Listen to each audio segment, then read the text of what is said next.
இந்திய நாட்டு உழைக்கும் மக்களுக்கு எதிராக இந்த பட்ஜெட் இன்றைய தினம் நிர்மலா சீதாராமன் மோடி கம்பெனியால் கொண்டு வரப்பட்டிருக்கின்றது.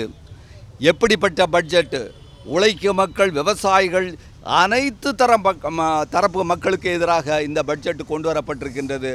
சாதாரண வார்த்தையில் சொல்கிறதா இருந்தால் தமிழ்நாடுங்கிற வார்த்தையே இடம்பெறவில்லை என்கின்ற ஒரு பட்ஜெட் இதுவரைக்கும் நாம் கேள்விப்பட்டிருப்போமா?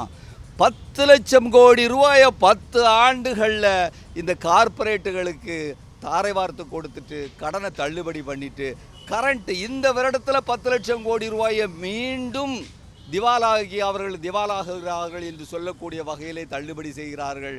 அவர்களுடைய வரியை 40% 35% மாற்றுகிறார்கள். அமேசான் கம்பெனி கேள்விப்பட்டிருப்பீங்க, பேயர் கம்பெனி, அந்த கொசு மருந்து அடிக்கிற கம்பெனி, இந்த 2 பன்னாட்டு கம்பெனிகளையும் விவசாயத்துக்குள்ளே திறந்து விட்டுட்டாங்க.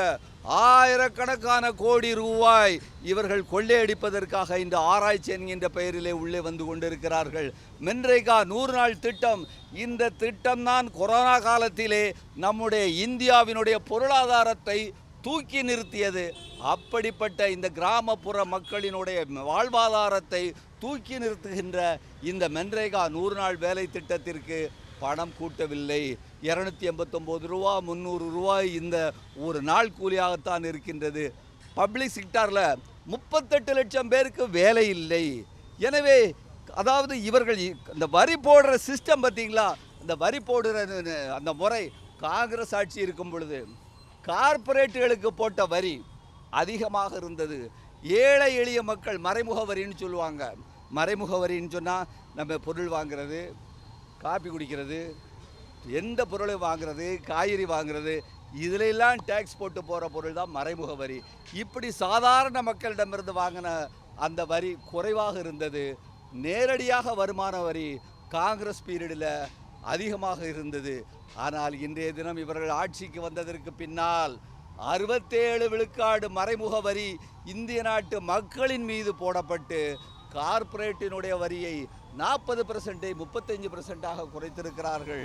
இன்னும் இவர்கள் தொடர்ந்து நம்முடைய நாட்டினுடைய பொருளாதார நம்முடைய சொத்துங்க, ரயில்வே நம்முடைய சொத்து, விமான நிலையம் நம்முடைய சொத்து, சாலைகள் நம்முடைய சொத்து, துறைமுகங்கள் நம்முடைய சொத்து, இவை அனைத்தையும் இந்தியன் மானிட்டரி பைப் லைன்னு சொல்கிறான்.